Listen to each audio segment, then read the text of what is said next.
Folks, welcome to Paisa Vaisa. I'm your Anupam B50 on Twitter, and my guest today is Anurag Sinha, co-founder and CEO FPL Technologies, the folks behind One Score and One Card. And we're going to talk about both of these products and much more right after this short break.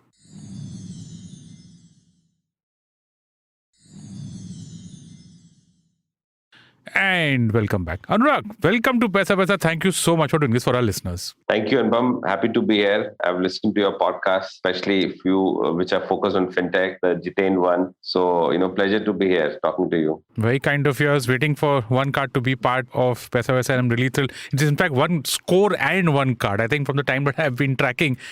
Let's start with One Score actually, because what was the opportunity and the use case out here? Yeah. So, the way we saw the opportunity, if you just slice the entire population of India, we've got more than around 800 million adults. And we actually have more than 400 million of them holding a bureau score. And that makes us the largest credit scored population in the world. We're bigger than US also. China doesn't have a credit bureau. So hence, we happen to be the largest one. Now, and this has changed over last, I would say, around 2010, 12 onwards. In last 10 years, we have seen a massive growth all across categories, credit cards, personal loans, and all, where personal credit has become much more widespread, broad-based. And what other trend we saw, a lot of younger people accessing credit much earlier in their life, vis-a-vis the previous generation. So now we saw an opportunity that, is there a way we can figure out, like a tool which we can give to customers so that they can understand and learn themselves. I mean, like financial education isn't a big subject in India because, in India, we don't want to talk about money as much as we want to talk about other things. It's part of our culture. It's part of this is how we are wired.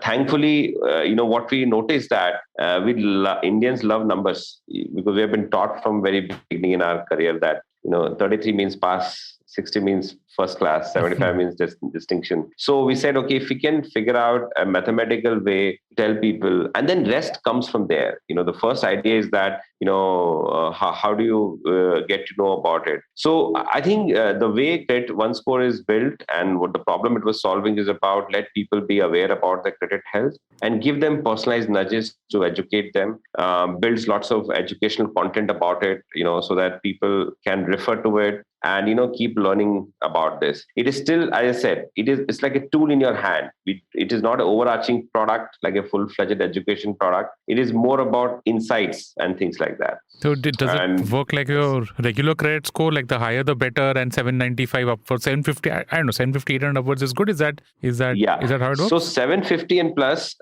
it's considered to be a good score. And, the good thing is post 2008 crisis, RBI, actually gave licenses to credit bureaus. And, we have one of the most advanced bureau market because all the global biggies operate in India. It's a regulated area.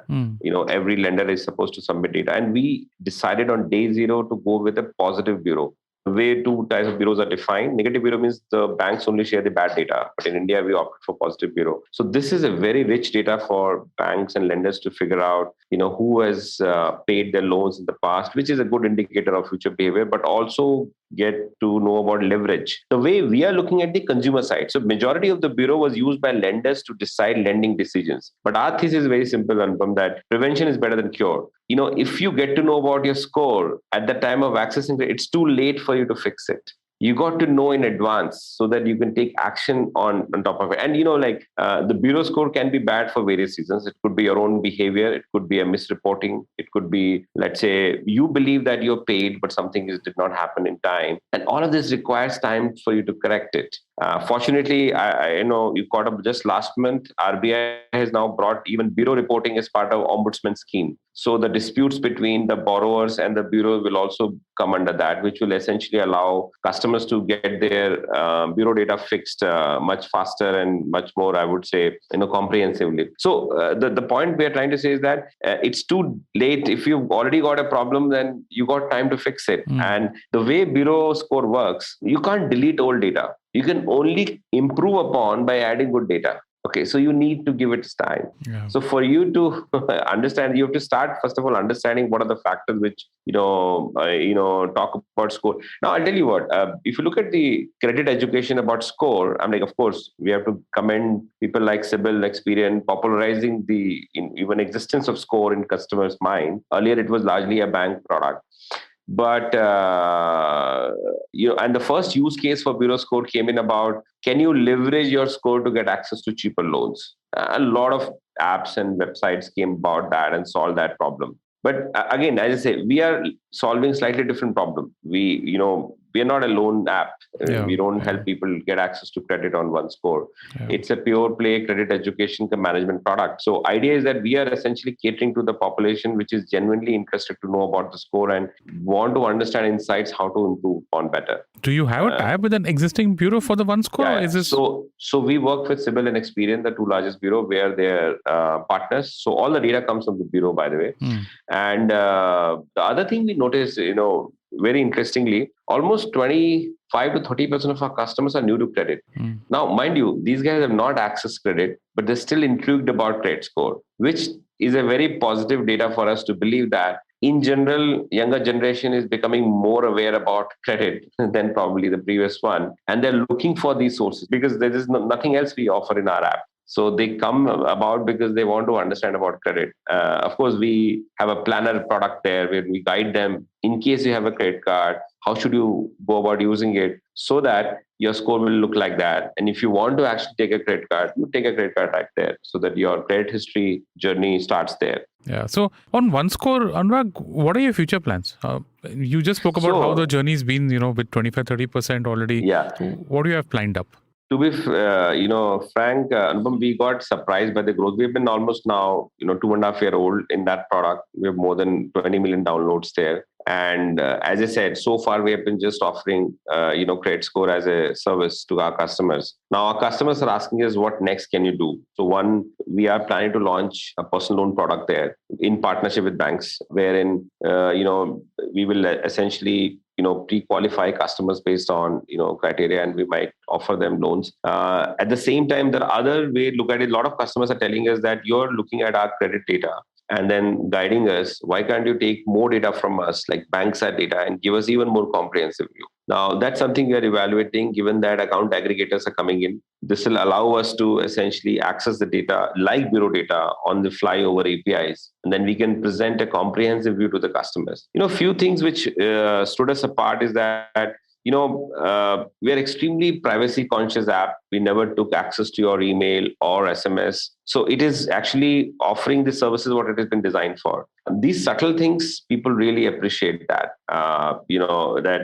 This app is they think that this is actually solving their side of the problem rather than pushing something on top of it. So we will always remain true to this, thesis, and whatever product we offer. So on the data side, we have big plans given the account aggregator coming in. But on the selling more product side, whatever we decide, we will be heavily curated by us. So that because there are other platforms available who offer you aggregation services where you can choose your loans and credit cards and mutual funds and all that. We don't intend to be in that, in that business. So let's shift focus to the main, to the other product that you've got, which is the one card. Very interesting. So Anurag, let's talk about cards. Popular and yet not easily available. The data that I have, I think we've got about 700 million credit cards, or 70, I don't know what the number is. 78 million to be precise. 78 million credit cards, and the user base actually is what, less than 40 million? Matlab, we're basically saying an almost 2 credit cards per person kind of a thing.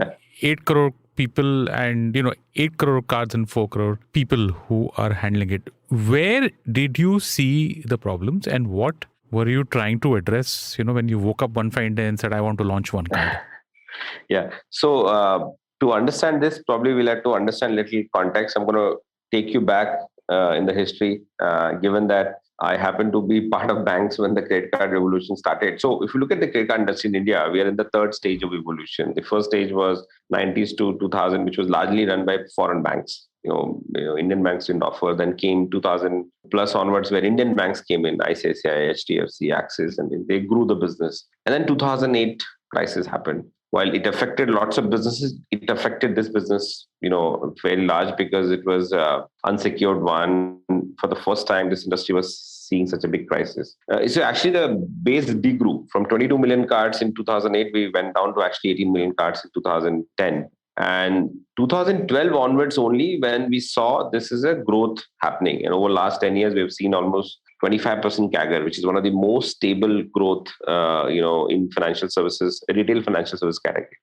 Now, what is driving this? So, if you look at, before that, credit card used to be an elite product. Even in cities like Mumbai, Delhi, you will see pockets where you will get cards and can use the card. Okay. What has happened in last 4-5 years? This is becoming more like a utility product. And I would like to give more credits to merchants because they actually, popularize the usage of the, card, and started from demand and GST and then massively accelerated during COVID times. So all the categories where you usually make payments, cards became ubiquitous. The second big push came from UPI itself. UPI is like an infrastructure layer, all of us use UPI. So traditional banking evolution used to be bank accounts to ATMs to debit, eventually get into credit and net banking. UPI is actually making people comfortable using mobile, money on digital means. This is extremely important, for categories like this. Now, the third point is that, credit card has always, this is one of the most concentrated product category in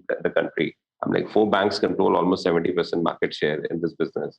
And the reason is it's a fairly technical business, a lot of technology oriented business, unsecured risk. Also the payouts are delayed. I'm like, you issue the card and then you got to do lots of other marketing to make sure that the portfolio stays with you. The good news is the relationship with the customer is usually quite long. On an average, customer stays with the bank card for almost 8 to 9 years. So as long as you are able to crack the relationship, it's quite a remunerative product for the banks. But it's a cold start problem. You've got to start lots of upfront investment. So I think what we are seeing that as the demands, so traditionally it has been a push product.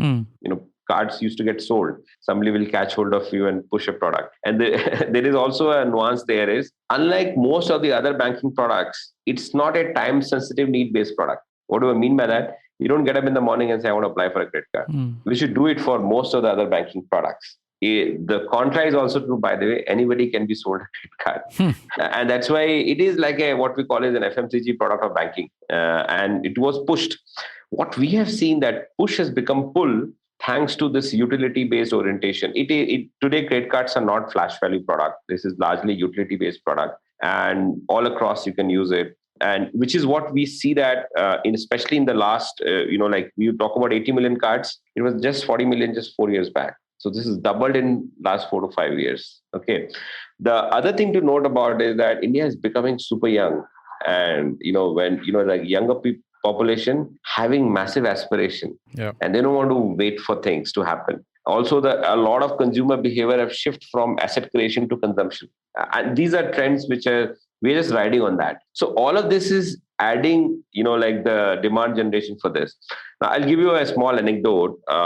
We have, if you look at the RBI data in June, the banks issued 2 million cards. On an average, you've got around 30 to 40% approval rate in a product like this. That means 5 to 6 million people actually applied for this product in a month. You analyzed it, you're basically getting almost 50 to 60 million people who would apply for this product in a year. Wow. That's a very large number because we estimate out of 400 million people in the bureau, the customer base who can be issued or are targeted from a risk point of view for a credit card would be close to 120 to 130 million because, naturally a lot of borrowing is in, cards are mostly still focused on top 100 cities, locations,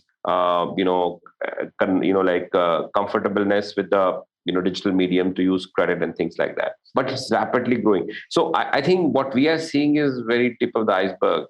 We predict even bigger growth in times to come. Yeah. Anurag, 2 years, 7 lakh users. Hey, you're already 1% of the entire issued base, right? How has the journey been so far? And more importantly, any insights, any learnings, any behavioral trends that you can see from your user base in these last 2 years? So I think, as I said, we are riding the wave, the way industry is watching. Industry is growing and we are also growing with that. And the demand has become secular. It's very, very strong. So, like the people are looking for experience-oriented product because it's a very high-touch product, even post-sale. Unlike any other loan product where you don't call, nobody calls you unless you default. But this is not a product like that. You have lots of things, rewards, EMI. So hence, one of the reasons why people have opted for product like this is essentially, look for good experience. And we work with bank partners in the back. So you get actually best of both worlds. You get a solidness and robustness of a bank partner and a customer experience built by a tech company. So it's a good mixture of both. Now, one of the few things we saw that, okay, people are over-indexing on customer experience, especially because during COVID times, the physical touch became like absolutely absent. And we have seen even the banks, by the way, adopting to video KYC and all that. So naturally, tech companies are able to design experience even better. So that is one, which is a very, very important thing. Second thing is, I'm going to make two contra points here. The second point is that we have seen digital spends, proportion growing big time in overall card base. So before COVID, almost 60 to 70% of the transactions were physical, 30-35% were digital. Now this ratio is almost reverse. But the important point to note is during peak of the lockdown, this was almost 80-90%. But actually 40% physical spends have come back. So people actually have started going out and using it. We expect this number to somewhere settle at around 60-40. As the economy is opening up more because people are moving out. So I think this is a very distinct change, what we have seen. The third thing is also, we have seen that, EMIs are becoming really mainstream. And I think all of us, now the new names called BNPL, but otherwise, us it was called EMI. EMIs and both brands and retailers are participating in these programs in a big way because, EMIs are coming an extremely important tool to drive affordability for Indian consumers. And one of the reasons people use credit card is primarily to access credit. And while, of course, it's also used as a payment instrument. So EMI programs are making even more. We have seen category. Earlier, it was largely restricted to categories like big ticket electronics. We are seeing proliferation of EMIs across categories. So fashion, healthcare, lots of other categories. So I think, these are few things, I would like to talk about it. And Sure. Last but not the least, thanks to credit score awareness, people are generally more aware about, credit health. Because, earlier credit card was more of what we call is a discretionary usage product. You will use it for things which are more discretionary in nature. What we are seeing that credit cards are being used more mainstream. And this is becoming more, regular use, for you. And that's why your attachment to the product is very, very different. And this is extremely important because it's a cyclical product linked to the way consumer lives, consumer economy operates. As long as you are in the, top of the mind recall, this reflects into the usage, the defaults, all of this gets driven from there. So this is an extremely important behavior, which will, be helpful for building this long-term industry here. Very interesting. So folks, we're going to take a small break here and we're going to get into the actual products on the other side of the break. That's one score and one card. So don't go anywhere. We'll be right back.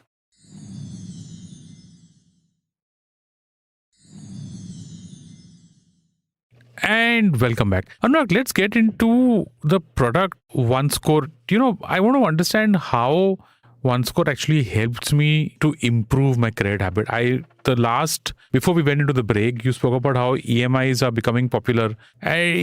For old timer like me, when you say EMI on credit card, there's always that danger. And you spoke about it also. You spoke about how there's always that danger of overspending and then not being able to manage, and then credit card interest rates are crazy. How does One Score work out here? Does it help me, or is there any inbuilt way for you to improve credit habits? Awesome. Very nice question. Very relevant one, Anupam. Very close to my heart as well. So before we take the product level question, we have to first understand that how can you even be aware about where you stand on your credit health? And, that's where what we are seeing is, especially what happened, if you look at 10 years back, people will typically take loans quite late in the life. Like they've saved money for like 10, 15 years and they look for home loans.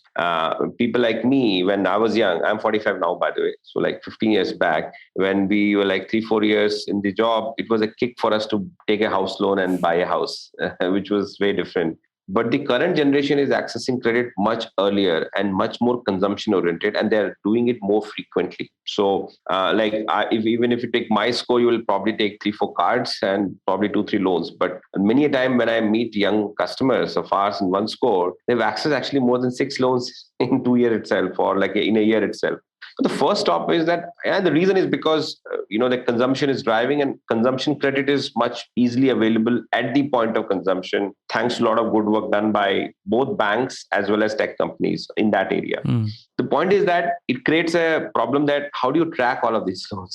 Like whether this has been adequately reported, whether your repayments have happened on time or not. So, there is a first need itself is to get access to, a single statement and, see, okay, how am I doing on my loans? How many loans have been actually opened in my names and all that? So that's the first step. The second step is, there could also be a reporting of the data. Your PAN number might have been used by someone else, either genuinely or it's just an error. And suddenly a loan get attached to you, which you actually never took it. Or you believe that you repaid the loan, but there was some fee there which did not get processed and things like that. That could be the second thing. And third could be, there could be a genuine error by a lender where some payment did not happen on time and things like that.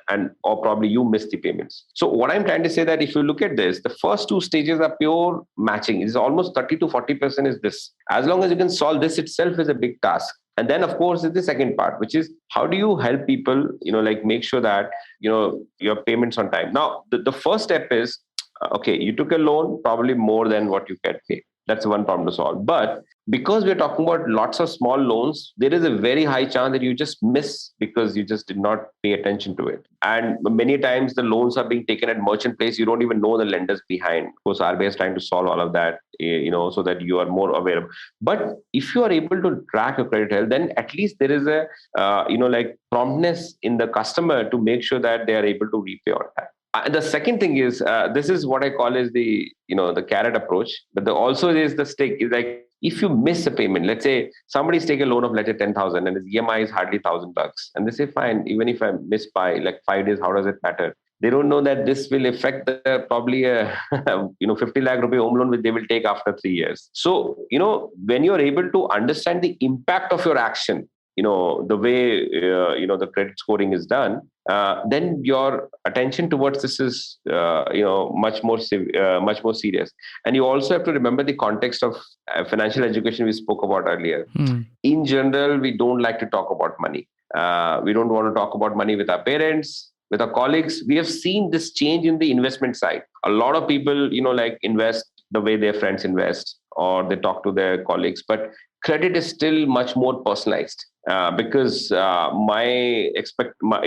way I look at credit, the way I want to, I'm like, for somebody, if he's making, like 10,000 rupees and spending 12,000 rupees for a phone is okay. At the same time, somebody who's making 50,000 rupees, for them, they don't want to spend even 30,000 on the phone because their approach towards credit is different. It's very personalized. Yeah. It is not like, for example, when you put out a news that, okay, this fund has grown by 10%, everybody wants to invest in that mutual fund. That doesn't work like that in credit. It is much more personalized. So hence, before you fix the credit, you have to first understand the credit. And as I said before, it is more preventive. You got to know before so that you can give yourself time. I get to meet a lot of customers say, okay, we get declined for a loan and I want to take a loan. How can I fix my score? There's nothing can fix in next 10 days. Minimum it requires 3 months. The way we advise, almost 6 months, because as I said, the way bureau scoring works, they take all the data, past data, and make a model around it. Based on your past behavior, we're predicting the future behavior. Now, one can argue that, yeah, I did my mistakes in the past. How are you saying that I won't make? But fortunately, the data has to speak for itself. This is how the credit scoring works. So you need to give yourself time to prove yourself that, okay, now you have changed, your income style has changed, you become more, I would say, serious about these things. So I think the first objective is to just make people aware. Now, we are also living in an era where time is less for everyone. We don't want to spend time on a subject. So and that's why we call ourselves a tool, that you give it to yourself, check it. I'll tell you, we started with as basic as Anupam, that a lot of people didn't know that this is a monthly score. It gets updated. So, we build a small things that, okay, the next score is due after 28 days. Or that gives a habit for you to come and try it out. The good thing is, I think a lot of people know about this, something called score exists. I think this is done not by us. This is done by media. And I would say the good work done by Civil Experience, they've been able to. There is something called credit score which exists. Yeah. We are taking the next step. Now, we are stopping there. We are not helping. So there are also lots of products which are also help you, let's say, get access to cheaper loans and all that. These are secondary objectives. Or let's say, you actually have errors in your reports. Like, something not. So that can only be corrected by the originator, which is the lender in this case. So, but good thing is that since a lot of people are aware about it, they're more conscious about it. They have time to go get it fixed and all that. So this is how we are weaving now we of course spoke about, a lot of people talk about, should this be told in the school and things like that. These are even larger objectives. As a product company, we are playing our part in that, because, we just thought a mathematical way to explain people is a much easier way to catch attention, and then give them personalized nudges. In fact, one of the features we have in our app is called Planner, which is about, if your score is bad, plan. So give us a time, and then the algorithm will guide you what all action can you take to improve score. We also get people to say, fine, how can I improve score? Now, you can repay your old loans, or you can get access to fresh credit. And that's where we stuck into the chicken and egg story, that, if you don't have a good score, you can't get access to credit, and vice versa. So one of the products which has worked really well, and we highly recommend people, is that take a secured card. You put money in deposits, take a card against that, start using it. It'll start improving your score because it's a credit product, and approval rates are almost 100% because you're putting your money on the block. Now, we got so many requests on that, we actually ended up launching that feature on our product. So if your score is bad, you can actually take a secure card on our platform, where you could put, and we could marry the two insights very well. All of us Indians, whenever we have some extra cash, we end up putting in deposits. So it's a very organic behavior for Indians. It's not a new behavior. So all of us have fixed deposits. That's like we're told by our parents, whenever you have excess cash, just put money in deposits. So we say, fine, it's a very organic behavior for you. Just take a card against it, start building history. Eventually your score will improve, and then you can get access to serious credit later on. Yeah. So building on that question, the same thing, you're building on your answer, sorry, not the question, but what's your suggestion or your advice to new to credit, or actually let's talk about people with low credit score, no credit history. What's your message to them, either to start? Okay, people who don't have a credit score, what would you tell them? And two, for people who have a low credit score, how should they improve it? Just quick tips. Absolutely. So I think, majority of the banks are focused towards giving credit to salaried people. So most of the people start their credit history when they are working for a, established corporate, employee. But as we saw, the job market is changing a lot in the early stage. A lot of people are, freelancing or working for startups which are not well-established corporates. So they don't fit into those criteria, which most of the large banks have it. So, I think what we have seen that, earlier, two-wheeler loan used to be the first product for most of the life. Because an education loan, which is traditionally the first product for most of the country, is not there for India, because all the parents save money for the kids. It is one of their biggest saving goal. We have seen that being replaced by EMIs. A lot of people are taking EMIs on that. So that could be one product. The second product, which, as I said, we tell people that why don't you put a small deposits, because then it also starts adding to your overall financial benefits. Second thing is start tracking your score, and more importantly, I think you touched upon in a previous question, also having a very strong control over your core credit product itself. So don't take a loan which you can't repay. A good thumb rule, of course, the thumb rule can vary for different people, but typically your EMIs, should not be more than 40 to 50% of your monthly disposable income. Okay. Naturally, as the income goes up, this number can go up to 60, 70 because your rest of the expenses, which is your running expenses, will not grow at the same pace, like your rentals and your other household expenses. That is one way to look at it. The second way to look at it is with the, especially if you're looking products like which are more transactional credit in nature, because you don't look at the credit, you look at the end product. Yep. For example, we're looking for a bigger phone, or let's say looking for a even longer foreign holiday, or whatever could be this. Just make sure that the credit element of that is also thought about it, especially if you're using. So I think most of the banks have now started giving digital experience for tracking your spends and all that. I would highly encourage, apart from tracking your credit score, you should also track your spendings like this. In fact, that is one of the big use case for our product in one card. As you rightly said, Anupam, most of the people believe that if they use credit card, they will end up overspending. What we have seen is a contra behavior in a product like ours, because you are getting better visibility of your spends. Then people start consolidating the spends here, because this gives them a feeling of control. They can track categories and all that. So at the same time, we shouldn't create huge plans, because then we are not able to honor it. Because like good old days, people used to write diaries. I don't think that's possible right now, given that our spends are happening at all across. So I would also advise people to keep simple goals so that they can monitor it. I think because consistency and discipline is more important than the innovation of the ideas, in my opinion here. Nice. Consistency and discipline, folks. Nothing like that. They are really, really important. Okay. Anurag, just winding up the episode now, last couple of questions on one card, right? You've already got a pretty large base of users. What is your positioning, in the sense that how are you different from other cards? Features, reward points, what do you offer differently to your target audience? I'm just asking with people, probably listeners who've not heard of your card or who've thought of applying for one, what can they expect? Yeah. So first thing, we are a bank-led product. So we are a credit card, like co-brand credit card with a bank partner.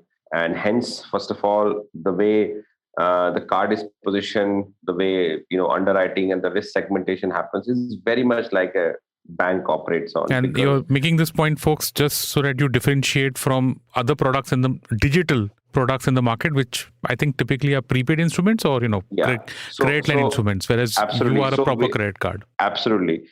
In fact, for sometimes we get asked this question, and from that, are you only catering to elite segment who are already well risk, they've served a good history. So for new to credit and people who does not bad credit, we actually launched a secured card, but to tell you, and I highly encourage. We've already seen good traction on that product as well, because the moment you're able to build history, you're able to get access to completely unsecured products. So that's how we have solved that. Of course, there are some of my fintech friends have solved for that segments differently, but we are a credit card. All our products are credit card, which are done in partnership with banks. And since it's a bank-led product, the risk segmentation, risk approval is very much similar to the bank. While we of course offers lots of offers, EMIs and everything, what has differentiated us? Two things. One, Anupam, is that we're focused on improving customer experience from grounds up. And the reason is possible because we built completely in-house tech. And credit card tech stack is complex one, because you have to get it certification from networks and all that. So what our belief is that features matter, but actually the core experience, because it's a very high touch product, right? From getting access to the product and making sure that, your reward. I'll give you an insight. Most of the customers don't see rewards like benefits. They see rewards as their rights. They believe that I'm going to use my transaction from cash to card. So, don't make any condition there. Make it simple for me to access it and all that. So we do a lot of work there. We do a lot of good work with our merchant partners to co-create experiences. Being a tech company, it is in our DNA to, let's say, integrate faster and better with our partners. So that's second bit of it. So, what I would say, the customer experience, that is something which outshines us. Like second thing is we are known for metal card. Oh yeah. Everybody speaks that. That's become we started actually in our wait list. Initially, we thought we will issue metal card to only our first 10,000 customers, but people just loved it so much that it is stuck to our brand. So right now, all of our customers get metal card. Nice. And that's a very good pull factor right now for the customers. So that's another thing people like us about. The third thing is credit card is a very service oriented product. like because you have disputes, you have, like many other things, rewards, EMI. And I think calling a call center is a good thing, but a lot of people don't want to do that. So that's where our app experience helps us. Like almost 70 to 80% of the customer servicing happens in the app itself. And whatever you call a call center for, everything has been built. And it's a journey. I'm not saying that everything is already built. We keep building as we, grow. So that's other thing people love about us, that apart from using the card, they love the app experience, more. Let's talk about the MITC, most important terms and conditions. The costs. Do you have any costs out there, or is it a lifetime free card or annual? It's a lifetime free card. Okay, and there are no hidden costs, no hidden charges, sign up, nothing? No, nothing. We just, so there is no lifetime, there's no joining fee, there's no annual fee on our product. I think the fees as such, overall card market, as you know, is going away. Most of the banks offer you free card, or otherwise they put a condition to it that if you spend this much. So for us, it's no joining fee, no annual fee. Yeah. And of course, the interest rate. I believe it's called APR now. I don't even... What does the APR stand for? Anurag, it's annualized? Annualized percentage rate. Annualized percentage rate. What? Hit me with that number. झटका नहीं लगे उसमें. So उसमें क्या होता है? Why it is called an APR different than interest rate? Because what happens is that unlike any other loan product, most of the credit card revolving is for shorter tenures, like 2 months or 3 months and 4 months. And hence banks have been traditionally giving you monthly interest rates because you're revolving only for couple of months. I'm like, if you want to revolve for long, you would rather take an EMI. Why would you revolve on the card? It's high cost revolve. But RBI said you should put out APR so that customer is aware about it. Our APRs are lower than the market. Our bank partners typically decide between 30 to 36%. It varies segment to segment, but relatively lower than the rest of the market. Yeah. So folks, remember that's almost 3% a month, which is pretty expensive. Be disciplined about your credit habits. Always important.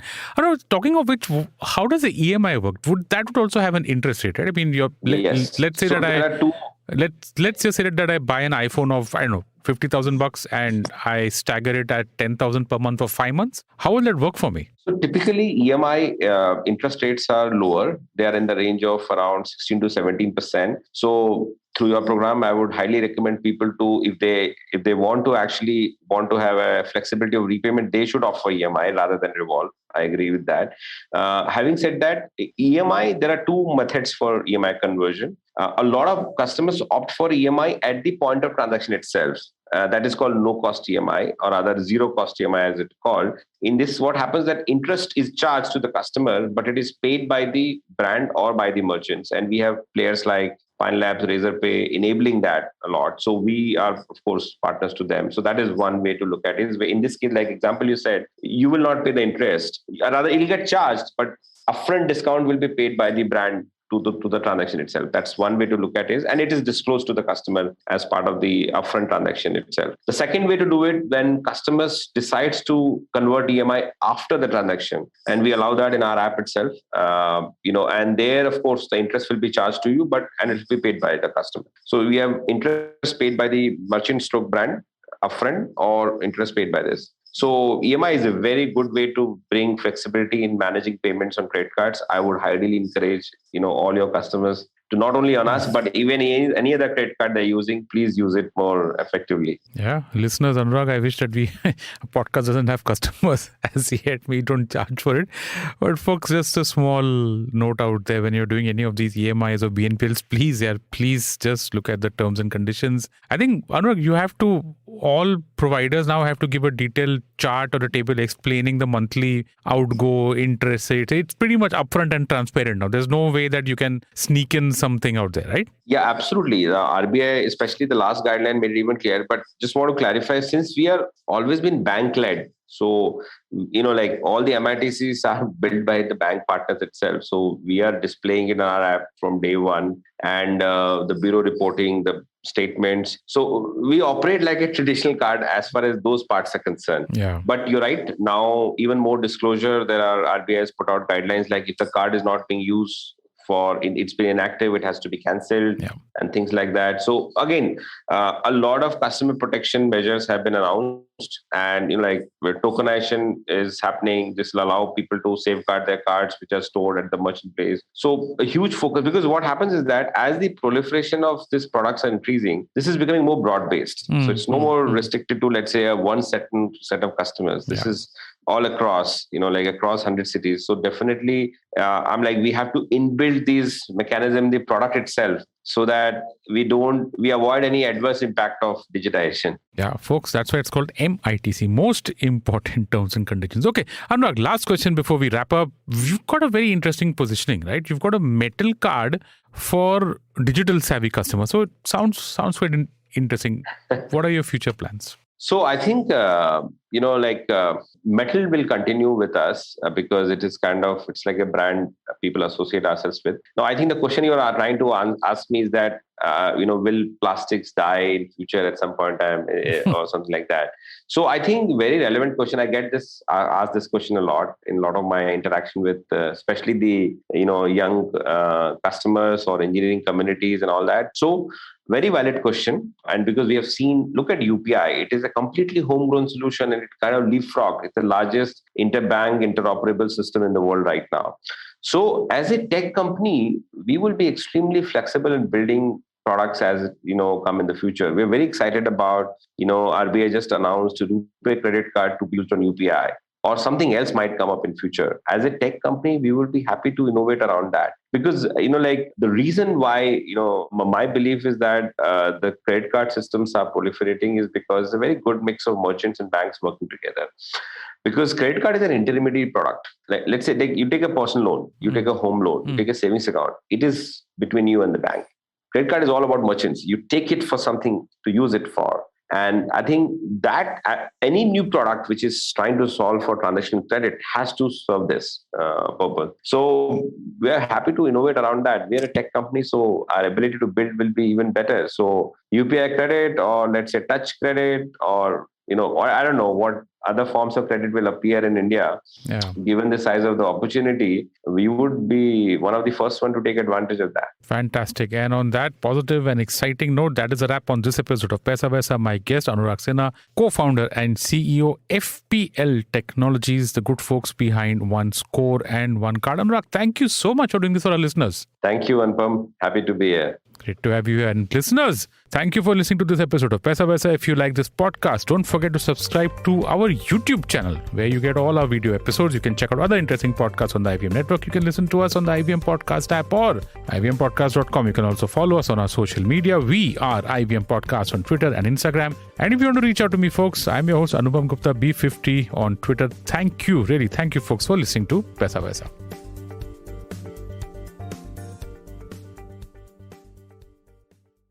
No material on the show should be considered as financial advice. The material on the show is for informational purposes only. Please consult a financial advisor before taking any investment decision.